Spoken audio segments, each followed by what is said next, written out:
क्या 2026 के अंदर भी डीएचए और बहरिया टाउन सेफ बेट है इन्वेस्टमेंट के लिए कि वहाँ पर कुछ चेंजेस आ गए हैं? अगर तो एल डी अप्रूव नहीं है तो आई विल नॉट रिकमेंड के जो भी सोसाइटीज़ जिनमें भी आप इन्वेस्ट करना चाह रहे हैं आइदर यहाँ तो उनका प्रोसेस चल रहा हो एल डी ए में या वो एल डी ए से अप्रूव हो। ठीक है। आप अगर एल डी ए की वेबसाइट पर जाएंगे, कोई भी ऐसी सोसाइटी आती है तो मैं तो अपने क्लाइंट्स को पहले कहता हूँ कि आप वेबसाइट पर जाके उसको करें कि क्या वो एल डी अप्रूव सोसाइटी है कि नहीं। सर ये कहना बिल्कुल ठीक होगा कि जो लोग आज के दिन तक अपने बाल नोचते हैं, जो कि हमारे कुछ इन्वेस्टर्स नोचते हैं कि हमने राया में उस टाइम इन्वेस्ट नहीं किया या हमने एमएम आलम रोड पे उस टाइम पे इन्वेस्ट नहीं किया, तो ये अपॉर्चुनिटी एक आई हुई है पाइन एवेन्यू वाली। बिल्कुल। तो अगर आप लोग इन्वेस्ट करना चाहते हैं और आप चाहते हैं कि बाद में आपकी नस्लें भी सुकून से बैठ के कमर्शियल प्रॉपर्टी के रेंट को एंजॉय करें, तो अभी इज द राइट टाइम। अभी तो बेशक थोड़ा ज्यादा लगे, लेकिन 40 lakh own is like too much. अगर आप साल 2026 की बात करें तो मेरे ख्याल से ये साल जो है अभी स्टेबल साल है। इसमें जो है प्रॉपर्टी जो है वो स्टेबल रहेगी डिफरेंट जगहों पे, एक्सक्लूडिंग हमारा जो पार्क व्यू है या बैरिया टाउन है। एक सिंपल रूल है जिसको आप याद रख लें कि अगर एनओसी नहीं है, विजिबल आप नज़र नहीं आ रहा उनके सोसाइटी के ऑफिस के अंदर, अगर वो एनओसी नहीं नज़र आ रहा, इन्वेस्टमेंट नहीं करनी है। और अगर उसके अंदर डेवलपमेंट नहीं है तो जो व्हाट आई फील कि डेवलपमेंट इज बिल्कुल इंपॉर्टेंट है। अगर डेवलपमेंट नहीं है तो फिर आप वहाँ से अपनी मोहब्बत के रिश्ते जो है सोसाइटी से काट लें और आगे चल पड़ें।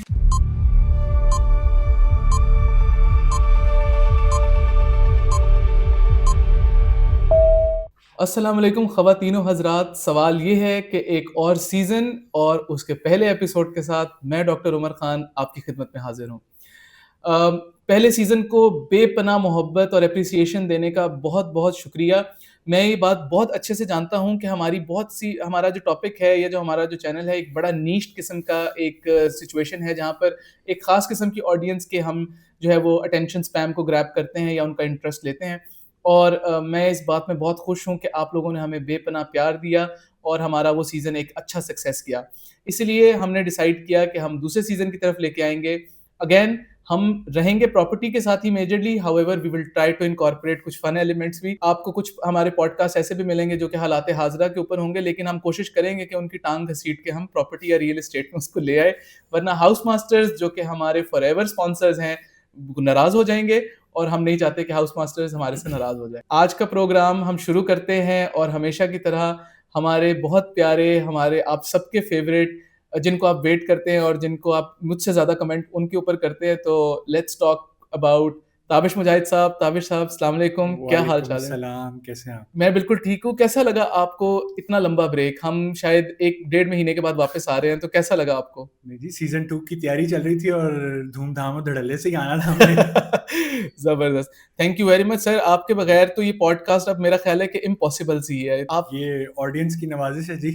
आपको वाकई मैंने ये नोटिस किया है कि हमारे इंस्टाग्राम के ऊपर भी और टिकटॉक के ऊपर भी और यूट्यूब के ऊपर भी लोग आपको बहुत पसंद कर रहे हैं। ऐसी क्या खास बात है कि नहीं, ऐसे ना कहें, आपको भी बहुत पसंद करते हैं। मैं तो हूँ ही अच्छा, मुझे तो सवालों की लाइन लगी होती है जी, मैं देख रहा होता हूँ, पढ़ रहा होता हूँ कि जी उमर साहब से सवाल पूछे जा रहे होते हैं डिफरेंट तरह के, डिफरेंट टॉपिक्स के ऊपर। और मजे की बात ये है कि सवाल मुझसे ना पूछा करें, सवाल ताबिश से पूछा करें। मैं तो सवाल तो जवाब तो वो देते हैं। खैर ताबिश भाई, नया साल शुरू हो गया है, हम दूसरे साल में थोड़ा सा लेट हैं हम इस राउंड अप के लिए, लेकिन हम तब तक शुरू नहीं कर सकते जब तक हम अपनी ऑडियंस को ये ना बताएं कि 2026 जो है, क्या रियल एस्टेट के लिए वो एक अच्छा साल है, क्या वो एक गंदा साल है, क्या वो एक स्टेबल साल है? आप being a realtor, an owner, a developer, आप क्या देखते हैं कि 2026 किस तरह का जा रहा है या क्या आगे प्रोग्रेशन के चांसेस हैं?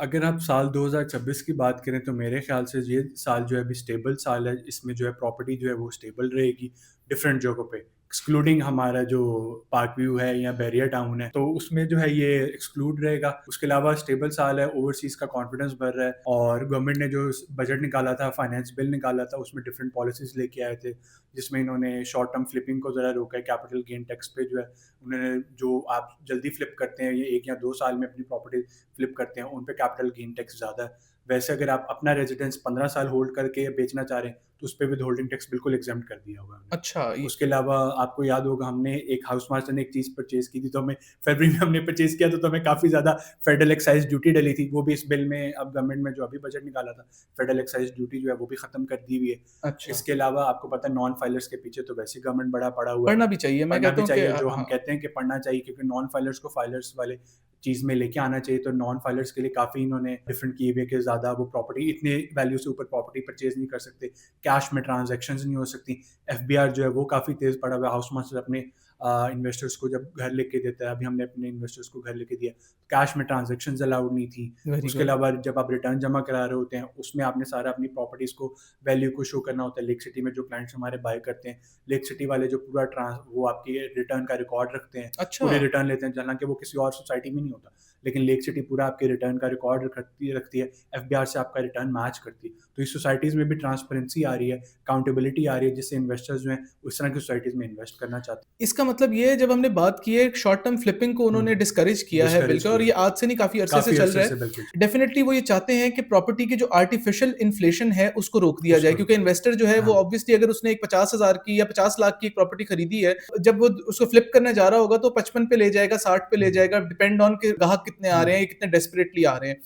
I think that's a very good step, वरना क्योंकि हम तो हर चीज में कीड़े ही निकालते हैं, हाँ जी। गवर्नमेंट ने ये खराब कर दिया, गवर्नमेंट ने वो खराब कर दिया, लेकिन उसके लॉन्ग टर्म बेनिफिट्स क्या हैं वो भी तो हमें देखने की एक जरूरत है। इन्वेस्टर बिल्कुल सोचेगा जब वो शॉर्ट टर्म फ्लिपिंग करना चाह रहा है, तो गवर्नमेंट का जब कैपिटल गेन टैक्स उसको बाकी प्रॉपर्टी से ज़्यादा डल रहा है, हम्म। तो ऑब्वियसली वो सोचेगा कि यार इतना टैक्स मुझे पे करना पड़ रहा है और फाइलर को इतना टैक्स डल रहा है उस चीज़ पे, तो ऑब्वियसली सोचेगा कि यार मुझे फ्लिप करना चाहिए कि नहीं करना चाहिए, क्या मैं इतना प्रॉफिट इस फ्लिपिंग के बाद कमा रहा हूँ कि नहीं हम्म। करा। होल्ड करेगा, ऑब्वियसली जब होल्ड करेगा तो इन्होंने और 2-3 चीज़ें जो है, इन्होंने एक्सरसाइज की ड्यूटीज़ वगैरह इसको भी कम किया हुआ है कि आप होल्ड कर रहे हैं तो ये चीज़ें कम है, 15 साल आप अपनी रेजिडेंस रख रहे हैं तो आपका विद होल्डिंग वैसे एग्जेम्प्ट है।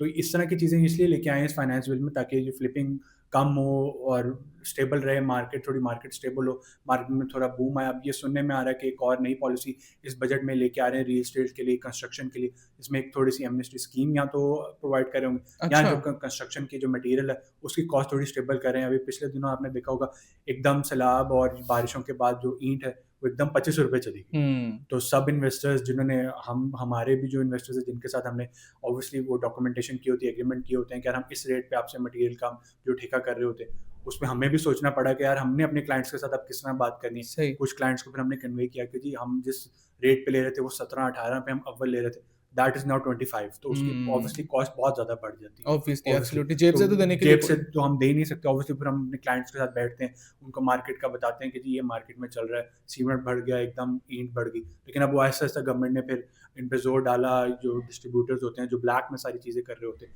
तो वो ऐसा-ऐसा उसको नीचे लेके आ रहे हैं, वापस that is now towards 20th, okay. 20 रुपए की अब होगी। तो ऐसा-ऐसा चीज़ों को ये स्टेबल कर रहे हैं, कंस्ट्रक्शन में नया रिलीफ पैकेज लेके आ रहे हैं, ताकि ज़्यादा से ज़्यादा कंस्ट्रक्शन हो, ओवरसीज़ ज़्यादा से ज़्यादा जो है वो लेके आएँ पैसे मार्केट में। ओके, ख़वातीन और हज़रात, हमने ना इसमें एक छोटे-छोटे सेगमेंट्स इंट्रोड्यूस कराने का फ़ैसला किया है, जिसमें एक सेगमेंट तो ये है जिसका नाम मैं रख रहा हूँ बाउंसर।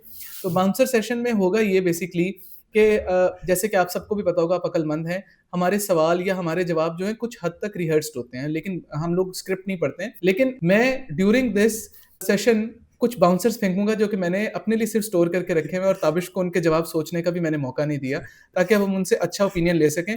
और बाउंसर के ऊपर जो है वो जब मैं बाउंसर थ्रो करूँगा तो उसके ऊपर हम एक पोल रखा करेंगे, जिस पे आप हमें बताया करेंगे कि क्या ताबिश ने उस बाउंसर को अच्छे से हैंडल किया या मैंने उनकी विकेट ले ली है। तो पहला बाउंसर आपके लिए। या तो 6 मारा है या वेल लेफ्ट कर दिया वेल है। लेफ्ट कर दिए। तो पहला बाउंसर आपके लिए ये है जी कि there is this new rumour कि लाहौर इज़ पोज़ीशन्ड इन अ वे कि अगले 3 से 5 साल के अंदर लाहौर की रेंटल इनकम में बहुत ज़्यादा इज़ाफ़ा होने के चांसेस हैं। ये प्रेडिक्शन क्यों आई है? कहाँ से आई है? क्या ये वैलिड है? और इसके पीछे लॉजिक क्या हो सकती है? आई कैन से कि वैलिड है, आई ओके। गेस वैलिड है, रेंटल इनकम बढ़ रही है। अगर आप देखेंगे कि जो अभी की गवर्नमेंट जो है उसका ज़्यादा फोकस जो है कमर्शियल बिल्डिंग्स पे भी है, इतिहाद टाउन के साथ मिलके भी वो काम कर रहे हैं, फिर वो एलडीए सिटी गवर्नमेंट का बैक्ड है, तो वहाँ पे प्लॉट की प्राइसेस भी कम है, कमर्शियल पे तरफ लोग जा भी रहे हैं। अगर आप मेन पाइन एवेन्यू रोड को देखें, जिसको नेक्स्ट एमएम आलम रोड कहा जा रहा है, जिसको गुलबर्ग लग रहा है, अच्छा। फिर दोस्त मार्केट लग रहा है, जहाँ पे अभी इतिहाद टाउन ने कमर्शियल प्लॉट्स लेके आया है 3 साल की आसान के साथ पे। तो इफ़ अगर लोग वहाँ पे अभी उस चीज़ पे अभी 40 लाख रुपए ओन चल रहा है उस प्लॉट उनके ऊपर, तो ओके। इतना वो मार्केट में ना है, इतना ओवरसीज़ जो लोग आके उसको बाय करना चाह रहे हैं, वो यही है ना। यही वजह है कि वहाँ पे नवाज़ शरीफ का कैंसर हॉस्पिटल बिल्ड हो रहा है, वहाँ हुँ। पे वर्टिकल ने अपने अच्छा, प्रोजेक्ट्स मैंने उस निकाले हैं। दिन देखा है वो शरीफ नवाज़ मैन शरीफ, हाँ वो जी, जो इट बिल्कुल। Was a beautiful. ब्यूटीफुल वो इस साल जो है उसकी ओपनिंग हो जाएगी एक बिल्डिंग अच्छा। की। वो मेन कमर्शियल हब ये बनाना चाह रहे हैं। अगर ये कहना बिल्कुल ठीक होगा कि जो लोग आज के दिन तक अपने बाल नोचते हैं, जो कि हमारे कुछ इन्वेस्टर्स नोचते हैं हुँ, कि हमने राया में उस टाइम इन्वेस्ट नहीं किया या हमने एमएम आलम रोड पे उस टाइम पे इन्वेस्ट नहीं किया, तो ये वो।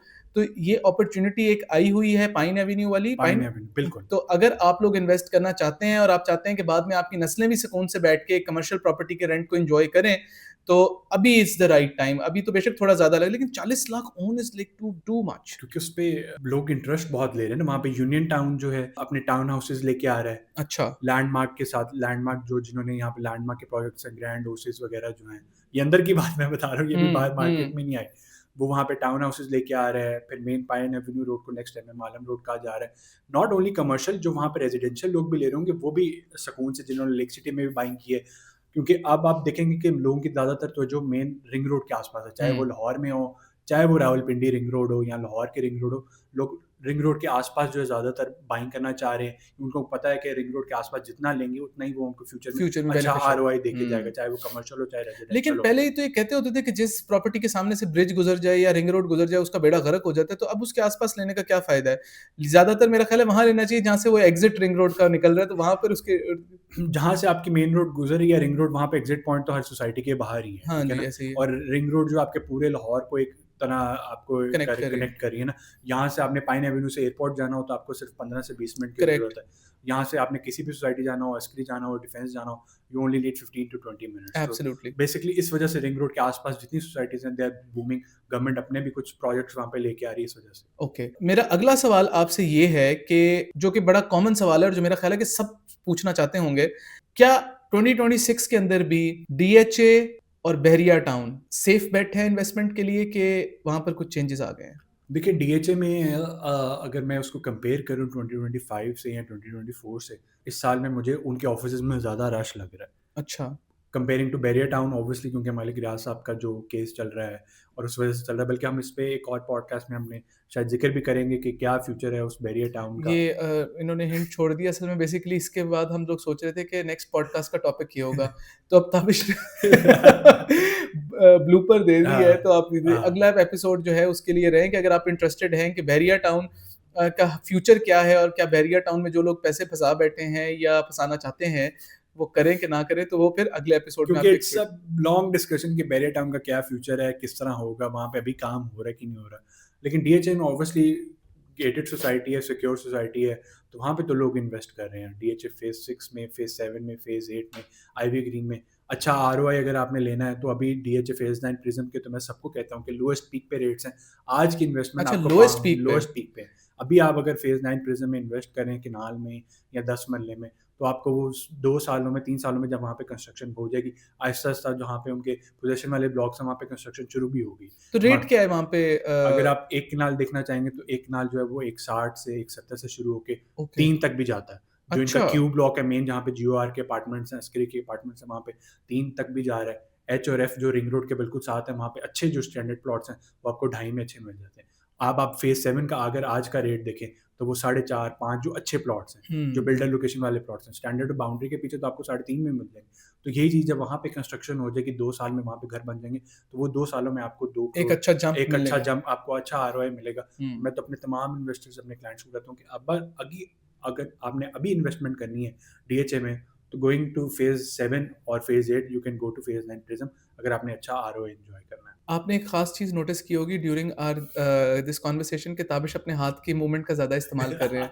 बेसिकली ये इंस्ट्रक्शन आई थी भाभी की तरफ से, वो बैठ के देख रही हैं, तो वो अक्सर कहती हैं कि आप बिल्कुल स्टैटिक होके देखते हैं, तो इसलिए ताबिश अपने हाथ का इस्तेमाल ज़्यादा कर रहे हैं।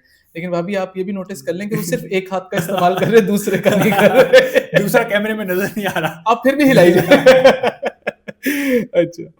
अभी हमने डिस्कशन हुँ, की तो एक पॉइंट अभी क्वेश्चन आया which is not a bouncer but general knowledge का एक क्वेश्चन है। बहुत सारी नई सोसाइटीज़ भी बन रही हैं, जिस तरह अभी आपने पाइन एवेन्यू का ज़िक्र हुँ, किया, आपने बाकी का भी किया। पहले तो लाहौर में 2-3 ही बड़ी सोसाइटीज़ थी हुँ। जिनकी बात चलती बात थी। चलती थी। लेकिन अब तो माशाल्लाह हर जितनी मैं मार्केटिंग के बिलबोर्ड्स देख रहा हूँ, मैं तो क्रेज़ी हो रहा हूँ। हर एक टाउन ने जो पहले से एस्टैब्लिश था उसने अपने 50-50 और फेजेस निकाल दिए हैं, और एक से बढ़ के कभी हुमायूं सईद नजर आ जाते हैं आपको बिल बोर्ड पे। अभी तक हानिया आमिर नजर नहीं है, क्योंकि वो शायद बाकी सब बिल बोर्ड्स में वही है कि चाहे अलकरम की लॉन से लेके कहीं भी चले जाए, इस वक्त सिर्फ हानिया आमिर है। किसी अगर वो नाइस आइडिया कोई ले सकता है। नहीं, अब बोरिंग हो गया, वो एक ही शक्ल एक ही स्टाइलिंग अब बोरिंग हो गई है, तो अब कुछ नया आ सकता है, आप मुझे ले लें यार। अच्छा, नई सोसाइटीज में इन्वेस्ट करना कैसा है 2026 में?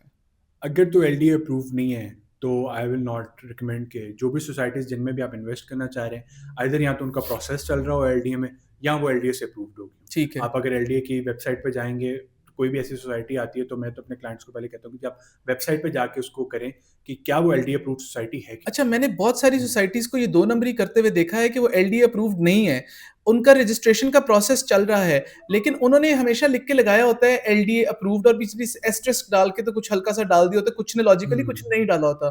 तो इसमें क्या डिफरेंस है? अगर रजिस्ट्रेशन के लिए हमने अप्लाई कर दिया है तो ऑब्वियसली रजिस्ट्रेशन हो जाएगी। कैसा भी कुछ होता है, कभी कभी रजिस्ट्रेशन रजिस्ट्रेशन कैंसिल हो जाती है। उसमें ये होता है कि डिफरेंट सोसाइटीज में उन्होंने शायद वो जो लैंड होता है वो कम होता है, वो ज्यादा शो किया होता है, या कुछ सोसाइटी के कुछ ब्लॉक्स अप्रूव हो गए होते हैं, कुछ ब्लॉक्स अप्रूव नहीं हुए होते। ओके, आई गेट तो इट। इस वजह से वो इन प्रोसेस होता है, या उनके उन ब्लॉक्स को कैंसिल में लिख गया होता है कि ये अभी अप्रूव नहीं हुए, ये अभी ये वाले अप्रूव हो गए। जिस तरह आप अगर बैरिया में देखेंगे, बैरिया ऑर्चर्ड में उसके कुछ फेजेस जो है अप्रूव्ड हैं, कुछ अप्रूव नहीं है।